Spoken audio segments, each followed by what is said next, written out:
All right, welcome back to the Mortgage Motivation Podcast. Today, I got my guy, Ken Engram.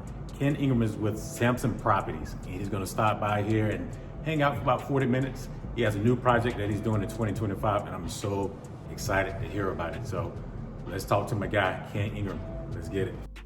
Welcome to the Mortgage Motivation Podcast. I'm your host, Gary Taylor, and I got my man, he's back, Mr. Ken Engram. Yes, sir. I don't have to reintroduce him, but if you haven't seen the other episodes, this is my guy, Ken. He works for Samson, right? Samson Properties. Yes. Yes, sir.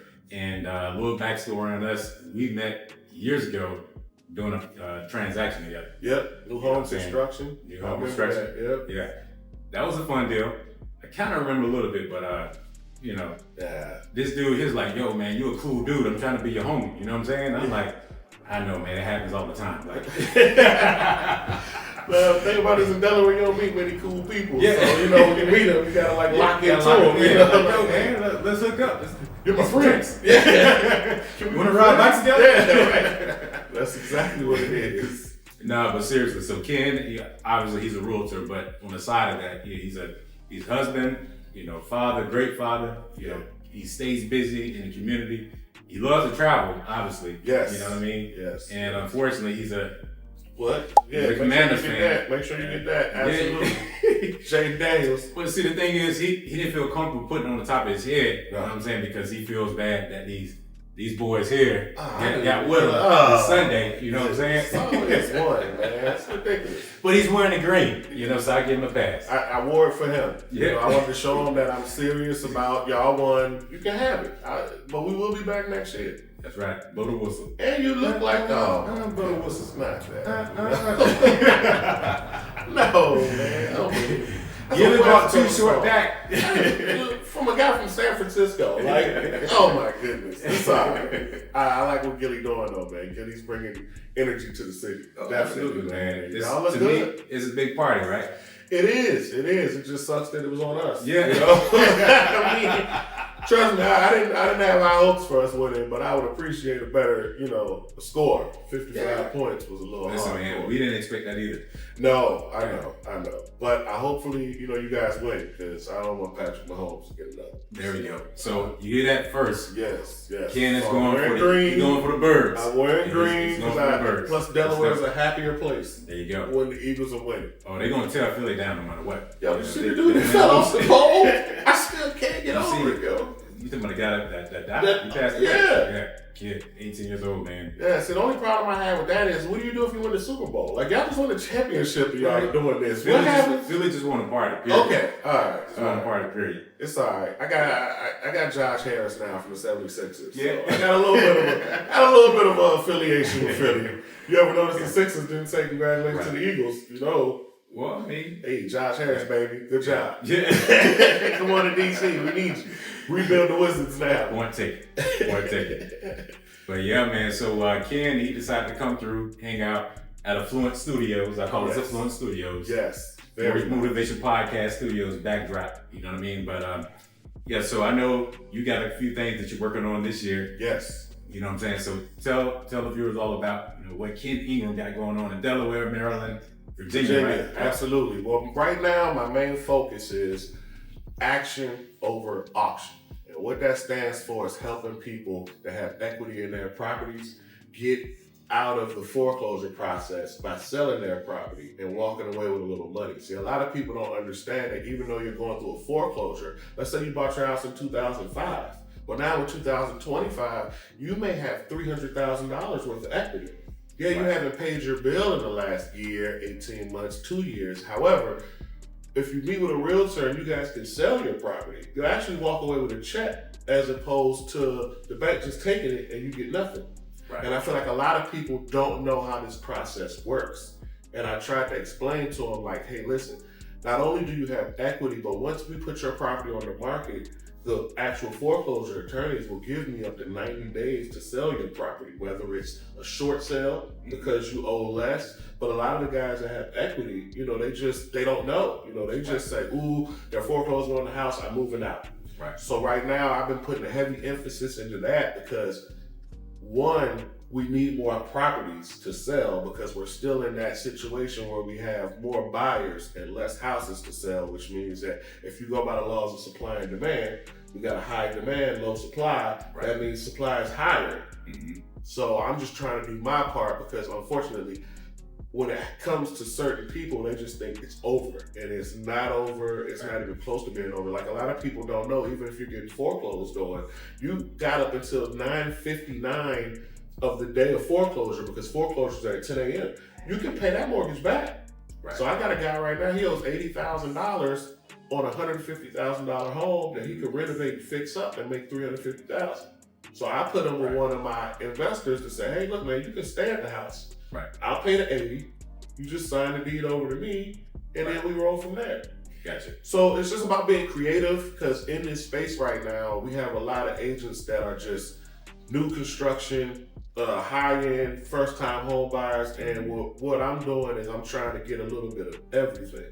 And I think that that's going to benefit people in the end because there's a huge emphasis on renovations, rebuilds. That 203K loan process is very, very good. But let's just say you get one of these properties, you put $30,000 into it. Now you're sitting on a lot of equity as well. Right. You know, and a lot of guys, back to the foreclosure thing, they don't even know that, hey, I can take $5,000. I mean, you have to go, but why not leave with $10,000? Why not leave with enough to pay your rent for a year? You know, because that's what's happening. Like, I can't stop the foreclosure, but I can at least put money in your pocket in order for you to start over. And it doesn't hurt your credit. I mean, you've been a mortgage guy. Hey, man, I didn't pay for a few months, but now the debt is paid off. I'm sure that looks better than you got foreclosed on, man. You know what I mean? Yeah, it's over. So that's what I'm focused on right now. I'm definitely still working with buyers, still working with sellers, definitely working with my man Dave with new constructions. But it's a heavy emphasis right now on sellers who really need to sell as opposed to trying to finesse someone into selling, you know, because a lot of people are still dealing with the concept of, I got a 3% mortgage rate. Why would I go and get me a 7% mortgage rate on the house the same size? Because that's another thing. I mean, we're dealing with right now people who want to move, they hate their neighborhood, they hate their house. Right. But I'm not going to leave this $1,500 mortgage to go to a $2,500 mortgage, you know? So you said a few things in there that I got a couple of questions about. So number one, the people that you're running into, do you find a lot of these people they were under the forbearance? Yes. Yes. You know, for the, so during the pandemic, if you guys don't know this, so during the pandemic, a lot of people were able to roll themselves into forbearance. So they didn't have to make any payments at all during that time period. And I saw that could possibly be not necessarily a bad thing, but highly, I mean, to me, the danger that, the high risk of that was huge to me when we first started doing those programs. Yeah. And I said that I thought that if a lot of people sign up for forbearance, because that's only temporary. So once you no longer not making payments, you start having to make payments, your payment is actually higher. Yeah, that, and I'm a big component of mindset. And in your mind, if you're thinking I got an extra $1,500, $1,600, $2,000 in my pocket, you're not thinking, let me save it. You're thinking I got more money to blow. You could have done that for strategy. Done the right way, it could have been a really good strategy. Yeah, but a lot of people didn't do that because in your mind, you're thinking, man, I got money, I'm good to go. I'm gonna go buy a new car. Right. And now that car payment attaches to that higher mortgage payment, which attaches to a higher insurance. And now you're upside down. But I think that's why I'm running into a lot of people who are in a position where they haven't paid in 18, 19 months, 2 years, 2.5 years, but it's because of forbearance along with, once again, I always tell you guys when I'm on this podcast, banks don't want your house. No, not at all. They're not in the property management business, so they will give you every opportunity to keep it. Mm-hmm. It's just you have to have the money to keep it. But once you start spending money and throwing it around and blowing it however you blow it, it just, it just goes downhill from there. So it's two, you basically give them two options. One, give them the opportunity to still make money off of the house. Yeah, the main goal is to be able to start over with a nice cushion. I mean, that is my number one goal. Because the credit is already damaged. The credit is damaged. You're not going to get into an apartment unless you can pay 6-7 months up front. So my goal is to at least get you a good nest egg to where you can start over. You know what I mean? Because if you do it the right way, like I just had a closing where a guy made $55,000. I said, listen, man, put 35 into a high yield savings account, take the other 15, get you a spot, pay a mortgage, $1,200 for a year, just pay that up. And then work on buying a house in work on your credit 2 or 3 years. Right. Get with my man G.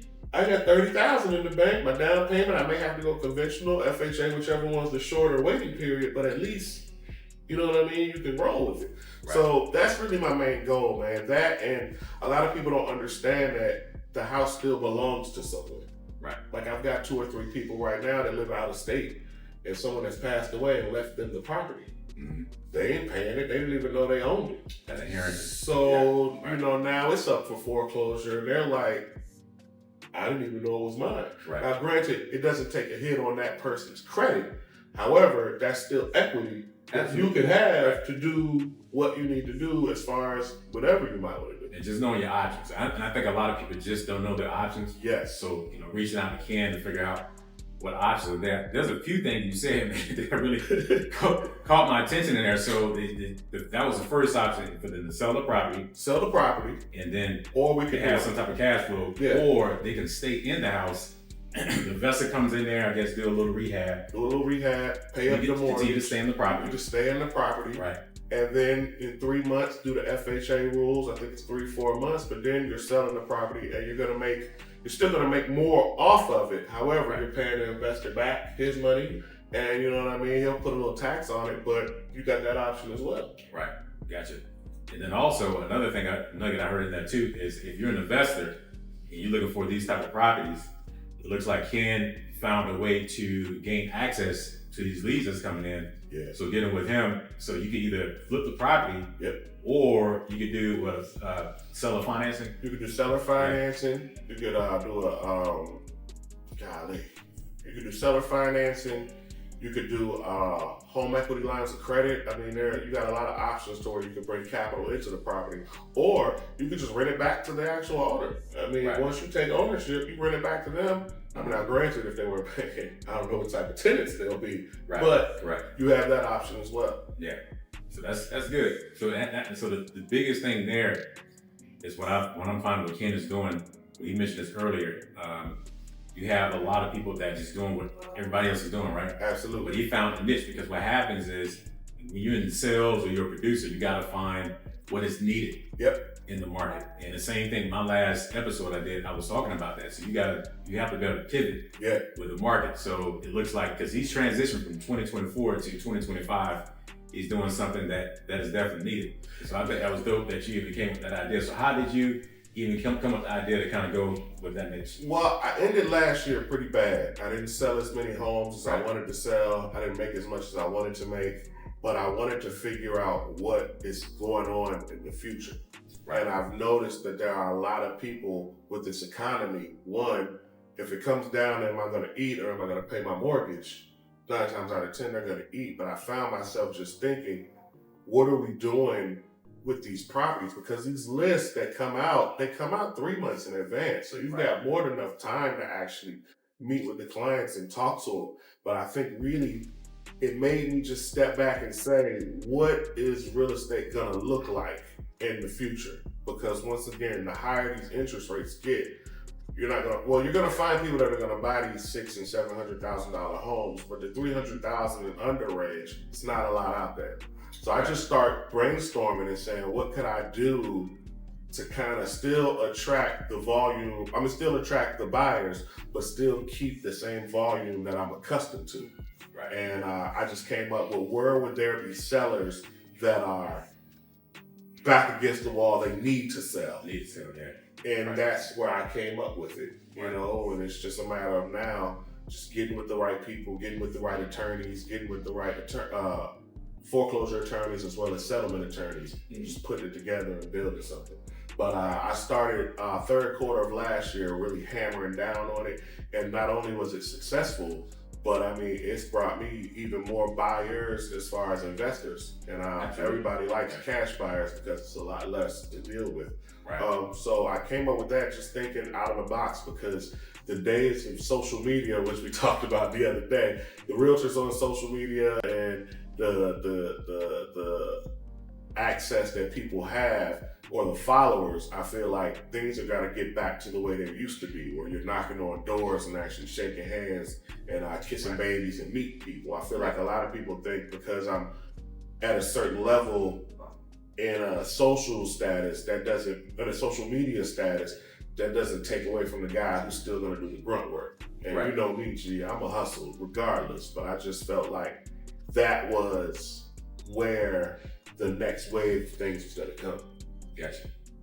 Yeah, man.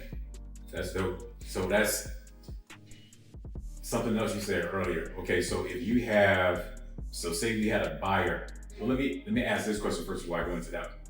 Do you find a lot of these houses need work on the homes? For the most part, no. So it's still turnkey. Still turnkey, just older. Like I got one that I'm going to look at now. The guy bought it in '99. He hasn't changed anything in it. So he still got the 36-inch cabinets, you know, that old school gas stove, you know, the white one with the black top, you know what I mean? The gas, bing, bing, bing, bing. So it's things like that. But I don't find many of them that need work because for the most part, people are still living there. So you know what I mean? It's not like, now there are upgrade, not repairs, but it needs to be upgraded. Right. Now there are some that are vacant where I got to do a lot more work, but for the most part, people are living there and still maintaining their life there. So it's really a lot more cosmetic work, a lot more paint, countertops, upgrades if that's something you would do, but literally right in that 203K range. I haven't found many that were more than about 30,000 worth of work. So two things from out of that. So you could have, by working with Ken, you could come in with a turnkey property that because it's not on the market yet. Right. So it's off market. Right. And if you're a buyer looking for a home like that, you can come in and do your traditional loan. But if it needs a lot of upgrades, you can also do the renovation loan, which is the 2 or 3K, or the home style, which is conventional, the VA renovation, and USDA has a renovation program as well. But so that's a lot. So I see what you're doing there. Yeah, it's just basically finding a solution. There's a problem and finding a solution, you know, and that's kind of what my goal is, you know what I mean? Because it's a win-win. I mean, and the worst part about it is, and I hate to, it doesn't matter. Worst part about it is, a lot of these people, they have like a situation where mentally they may feel like they're doing something right. Like I've had a lady that's like, no, they can't take my property. I own it. I'm like, no, man, you have a mortgage on it. You don't own it, you know? But in their minds, like I've run into a lot of people who just don't know what the situation is. Exactly. And so once I sit down and let them know the process, it just changes everything. It makes them really think like, wait a minute, you're right. Because a lot of people will call, you know, you got your wholesalers, hey man, I'll sell a property for 110, you owe 100, I'm gonna get 10,000, you get nothing. You know what I mean? Like, nah, man, listen. I'm a licensed real estate agent. I'm gonna do this for 3%. You can get a buyer's agent what you want to give them, but I want you to be able to walk away from here with some money so you can start over. Because usually when you go through a foreclosure, you don't get anything at all. No, they're just coming to take it. You take the house and that's it. Yeah, they're taking the house. Now granted, you may think, oh man, I'm good, till you show up and your stuff's on the front porch. And you're like, man, I bought some nice stuff, you know, but they're not playing. And I think that that's another thing that people don't understand is they think that this is some sort of a game or it's a black-white thing, like the white man's trying to take my property or it's this or it's that. It's like, no, man, like these people are serious. They have a job to do just like you do. But I think people's mindset is, well, I got away with it for the last year. What's another year? Or what's another year? You know what I mean? So you see the process is moving a little bit fast. I know back in the day, it took like years. I mean, it's still so what's like the normal process or the length of time before they right now, I'm noticing people haven't paid in like 2 years. You know, some guys, man, I pay my mortgage in 2023 or 2022. But then a lot of people try to get smart because you got a lot of these internet gurus that tell you, file bankruptcy and put the house in your bankruptcy. Well, you can't do, you know what I mean? So that buys them more time.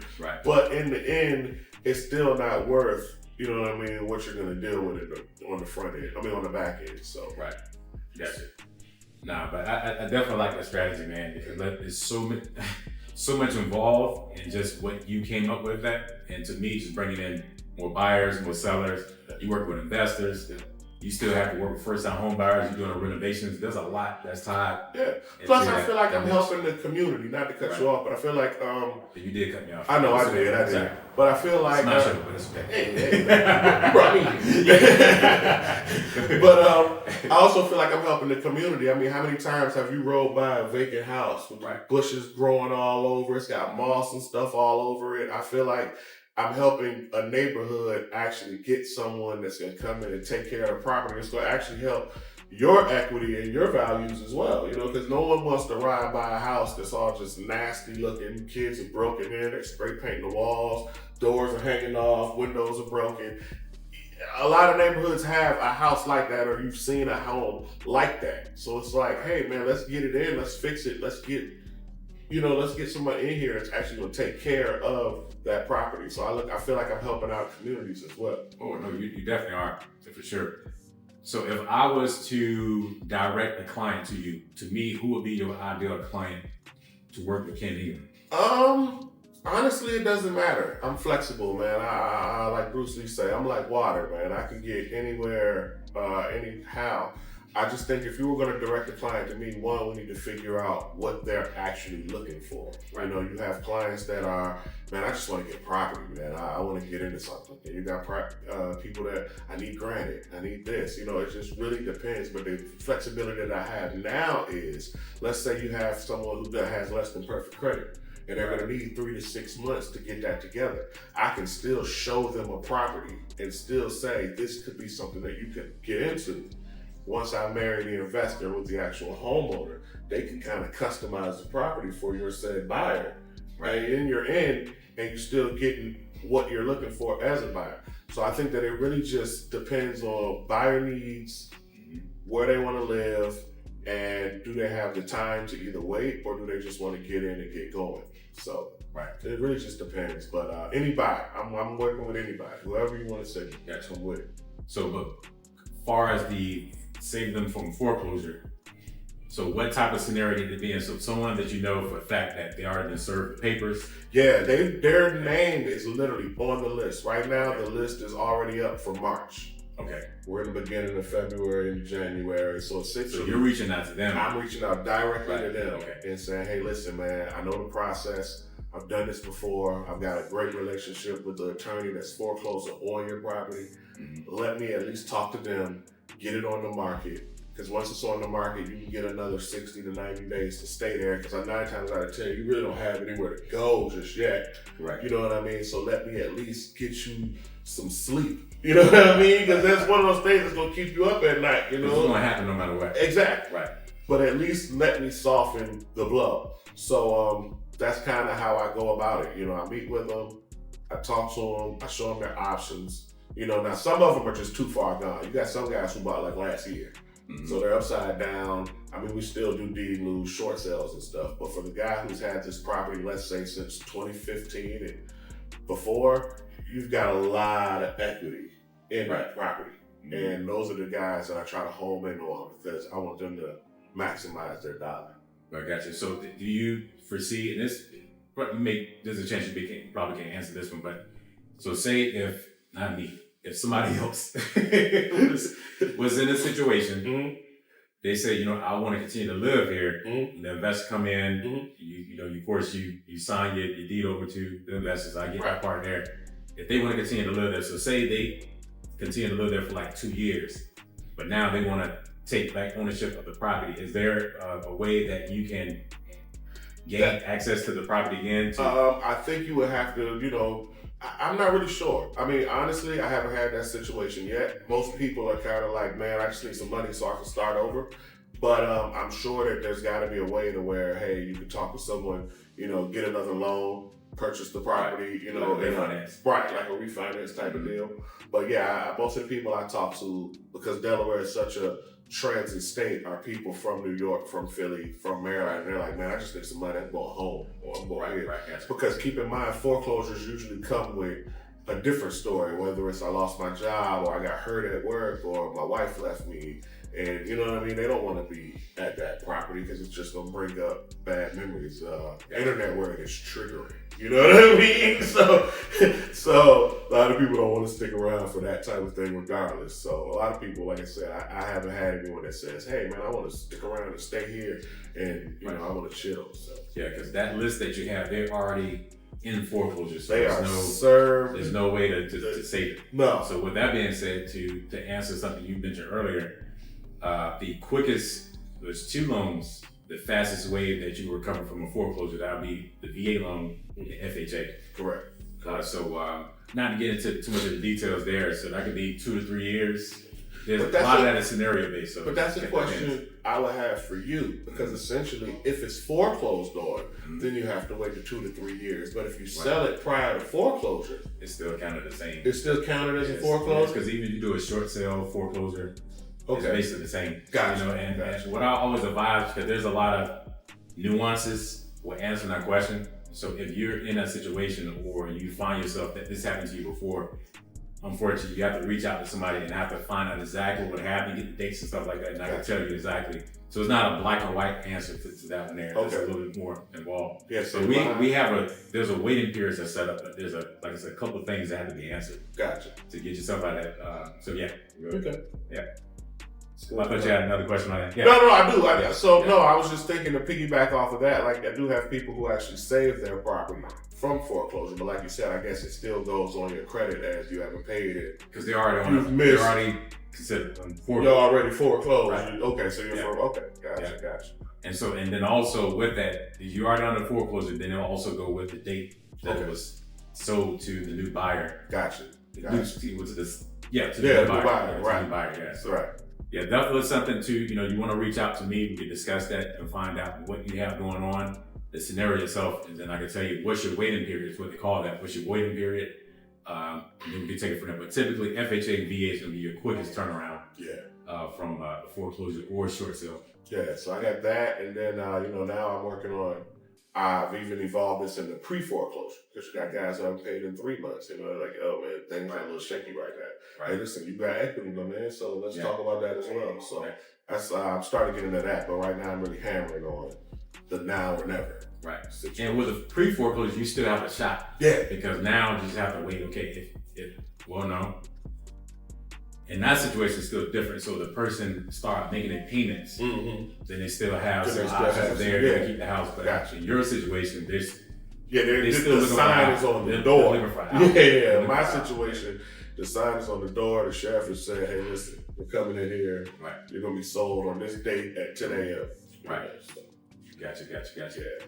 But that's cool, man. So that's, it's always good to find something that's working for the new market. And so just like I said, pivoting to what's happening now, because you can't keep running the same play for a football analogy. Sometimes you see the defense, you're like, all right, we got to run an audible. Yeah. And the thing is, you got a different play, we got to run here. Yeah, and the thing is, after you've been doing this a while, you start to see market trends. You know what I mean? And that's the thing. I've been doing this almost 20 years now, so I'm getting old. But yes, you are. Now I'm noticing, you kind of got to, like you said, pivot. You got to adjust. And that's kind of where I see things are going. Because unfortunately, I'm not going to say a grim outlook, but I don't see things getting much better just yet. You know what I mean? So it's easier to go with it this route and, just make a move from there. And then getting ahead of it. So, because if everybody else is doing it, it's already too late. Yeah, there are some guys out here doing it, but a lot of guys are out here just shooting an email or sending a text message. I'm gonna knock on the door and introduce myself, and I'm gonna pull up with that nice pretty car, and they're gonna say, "Wait, this guy's serious." You know what I mean? You're not just getting a text message. They can come from anywhere. So. Right. And then plus, when it comes to receiving text messages, phone calls, you never know if it's real or not. Exactly. But when you have Ken at your front door, you know what he looks like. He can identify himself. Yeah. You know he's serious about it. Because like I said, most people are not doing that these days. So that's good, especially with those ring cams. Outside my house. Oh, and I've left messages on it. Do you know what the ring is? Say, hey, if the person doesn't answer you, leave a message. Man, I'm leaving video messages. Yeah. I have my car and I'm, hey man, what's up? Ken, man, listen, I know the situation. Let's talk. Yeah. And let's go from there. So that's good, man. Yeah, I mean, you got to be aggressive in this market as well. I feel like the passive agents are becoming dinosaurs. You know, you see a lot of guys that you worked with in 2020 during COVID, you know, during that few years that were making a lot of money, man. And now that the market has shifted, you know what I mean? These guys are starting to work at Lowe's and Home Depot, which isn't a bad thing, but it's just one of those things to where you start to just make adjustments, you know what I mean? The good thing about what I like to do is because I work in 3 different states, that gives me triple the time, you know what I mean, or triple the prospects. So it keeps me busy enough to prospect. And agents, I'm telling you now, if you're not prospecting, man, you're losing. And if you're wondering why your business is a wave, where you're up and then you're down, you're up and then you're down, it's because you're prospecting. So a lot of agents, I'm gonna tell you guys right now, man, if you're not out here prospecting daily and you're wondering why your business is up in the summer and down in the winter, it's because you're not prospecting. Not prospecting enough. You're not doing it enough, man. I mean, 3 hours a day, man, I'm seeing crazy results. Nice. And I mean, I'm only doing 3 hours, and that's because, like I said earlier, man, I'm still juggling dad time and husband time. But if I can figure out a way, man, to get to 5 or 6 hours of this, man, I'm taking a lot of people's jobs. Yeah. Or building that team out where they making a call. Exactly. You making the house calls. Yeah, pretty much. But I like to talk to the people because I feel like when I'm talking to the people, they get that warm and fuzzy feeling. I'm not like, sign this paper, give me your house. You know what I mean? I like to really be hands-on with it. Yeah, so that helps out a lot. Yeah, that's dope, man. All right, so that's cool to hear what you got going on this year. One thing I kind of started to think of in the beginning of the year, not the resolution. I always keep saying I don't do the resolution, but to me, I think there's certain things that you stand on or something that you use as a goal. My word for the year, and I'm gonna ask you the same thing, is being intentional. Okay. Intentional. You know, so not being intentional, that's 2 words. Intentional. And it's just having a plan, and when you're doing something, having a reason why you're doing it, not just doing it because it's something to do. Like being, intentional about the process, whether that's your marriage, whether that's your business, or being a friend, being a family member, wherever it is, just being intentional about everything that you do. So I give you a few seconds, man. No, I got one already, man. Absolutely, man. What's your word for the year, man? My word for the year is discipline. And the way I look at discipline is doing the right thing, whether people are looking or not. Yeah. And that's working out. That's going to the gym. That's taking care of the family. Making sure your vacations are right. Making sure your timing is right. But it's just the discipline aspect. Every morning I get up, I make 25 calls. I send 25 emails. The next day, I send 25 calls, 25 emails. You know what I mean? And it's all about doing it regardless of if I got a cheer team or I don't, you know, and I like to call it boring work. Like I'm boring right now. You know what I mean? Because everything I do is systematic. But it's the concept of normally, if nobody's telling me, oh man, you're a great agent, or you're this, you're that, I'm like, all right, cool, man, I'm good, I'm chilling. No, now I'm really homing in and focused on what I want to do. So discipline is my number 1 word for the year. Discipline. Yeah. And that even ties into integrity, man. Exactly. What I heard from out of that. But so 25, where did 25 come from? Is there significance with the number? No, just kind of came up with it. You know what I mean? It's just that, the 2 and the 5, they look good together. And that's Monday through Friday? That's Monday through Monday. Wow. Sunday, while I'm watching the game, I'm making calls. If I'm on vacation, I'm making calls. Wherever I am, I'm making calls and sending emails. Right. Because think about it, man. All those reps too. Yeah, and I mean, growing up ugly, you don't mind getting hung up on. You know what I mean? I don't mind getting hung up on. You know, it's more of an exercise to me. You know what I mean? So calling someone and explaining what you're doing, and they telling you, yeah, whatever, but it is what it is. But it's more of a mindset to me now. You know, like it's kind of like working out, man. Like if you don't ride that bike, you don't feel right. You know what I mean? You know, or if you don't go to the gym, you don't feel right. If I don't do this, I feel like my day is ruined. Right. You know what I mean? So I'm at cheer competitions with my daughter. Yeah. Cheer dad. I was a cheer dad as well. Yeah. So I'm at cheer competitions, man, sending emails, making calls. I mean, I'm every day, day in and day out, because I've never done this before. So I want to see what it's like. You know what I mean? You got top agents out here that are doing it, and people are wondering, man, how'd you make $1 million? How'd you make $100,000 in a quarter? And it's the discipline. It's doing the stuff repeatedly day after day, whether you want to or you don't. Yeah. You know, and I want to see what that's like because that's something that I haven't done before. Like previous to last year, a lot of my business was friends, family, colleagues, bumped into this guy at the store, did this, did that. I didn't feel like I needed to prospect. But now, with this intentional stuff that I'm doing now, I feel the results. I see the results. You know what I mean? It's kind of like you look in the mirror. Oh, I got an ad. You know what I mean? Like, okay. You know, so that's where it comes from. Yeah, man. And speaking of that, so you still hit the gym pretty hard? Not as much, man. I hurt my wrist. Just going ham. Yeah, man. I hurt my wrist, man, and it threw me off for a while. I literally just started last week, but I do go an hour a day. Right. But to me, that's my, you know what I mean? That's my solitude. But yeah, just literally, I was down for like 6 months, man. I couldn't figure it out. It's like I tore a ligament every time. I couldn't even hold anything. Right. So now I feel much better. So I'm getting back into it, man. So when I got to joke about this, but I know this is Mortgage Motivation Podcast. It was my left wrist, not my right one. It's not my dominant hand. Joke about that. It's not my dominant hand. It's my push-up hand. Yeah. No. I need this one. This one's give or take. That's a stranger. Yeah, man. But that's cool. Yeah, we started this thing. I'm going to do the 100-day challenge. Yes. So right now, I think I'm on day 29, 30. Actually, day 30 today. Right. Okay. And 100 days. Yeah. So it's a combination of going to the gym, lifting weights, no weights, cardio, stretching, like doing some type of activity every single day, no matter what. Yeah. And I say, that shouldn't be that big of a deal, but sometimes you get home, you're tired, it's mentally hard, drained, man.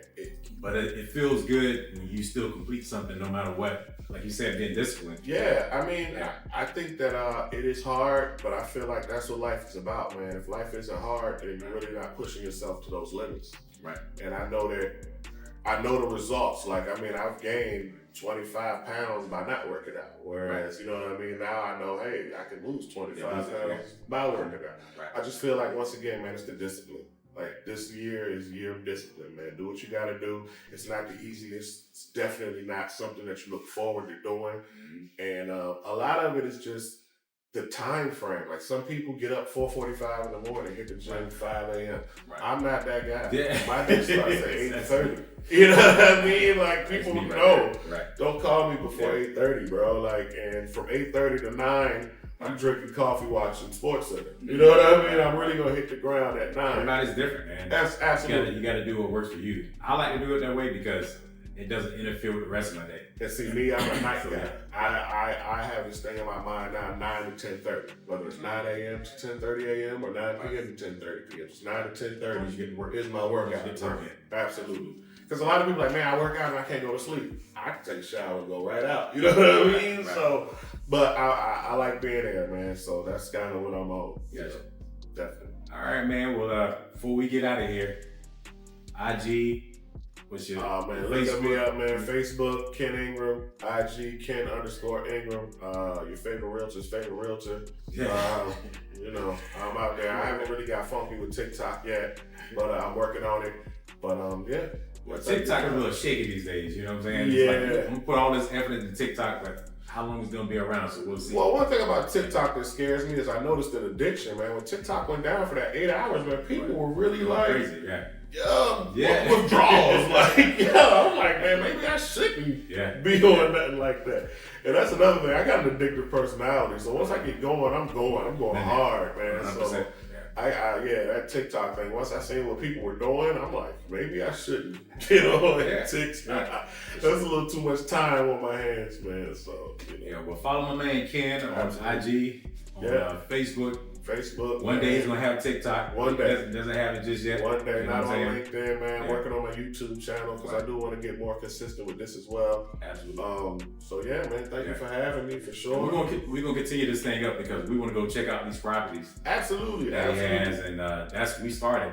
working. We started working on that, and so we gotta just continue with that. Like I said, being disciplined about it. But just make sure you subscribe to the channel. Absolutely. Like, share this video.